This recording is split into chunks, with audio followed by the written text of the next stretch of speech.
NDA. तो मैं एक एक करके सारे एप्लीकेबल फॉर्म और जॉब्स के बारे में बताऊंगा। सबसे पहले मैं बात करूंगा एनडीए के बारे में। देखो एनडीए क्या होता है, इसका फुल फॉर्म होता है national defence academy. National defence academy ये जो एग्जाम होता है ये कंडक्टेड होता है बाय यूपीएससी। इस एग्जाम को यूपीएससी कराती है और ये तीनों विंग्स के लिए है। अपनी आर्मी, इंडियन आर्मी हो, चाहे इंडियन नेवी हो, चाहे इंडियन एयरफोर्स हो, इस एनडीए के थ्रू आप तीनों में से किसी भी एक जॉब के लिए अप्लाई कर सकते हो। ठीक है, अच्छा एक बात ध्यान दीजिएगा, इंडियन नेवी और इंडियन एयरफोर्स ज्वाइन करने के लिए आपका मैथ्स और फिजिक्स 12th में होना जरूरी है। 12th में अगर आपका मैथ्स और फिजिक्स होगा तभी आप ये दोनों जॉब अप्लाई कर सकते हो।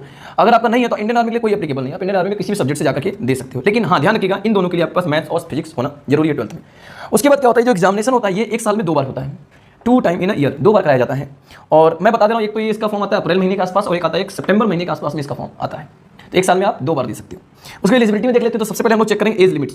तो एज लिमिट देखिए, जो मिनिमम एज होता है फॉर्म भरने के लिए वो होता है 16.5, 16.5 साल से लेकर के आप 19.5 साल के बीच में फॉर्म भर सकते हो। याद रखना कि एज में कोई भी रिजर्वेशन नहीं है, आप किसी भी कास्ट के हो आपके लिए यही फॉलो करना पड़ेगा। बट अगर आप पेमेंट करते हो, एग्जामिनेशन पेमेंट जो होता है एंट्रेंस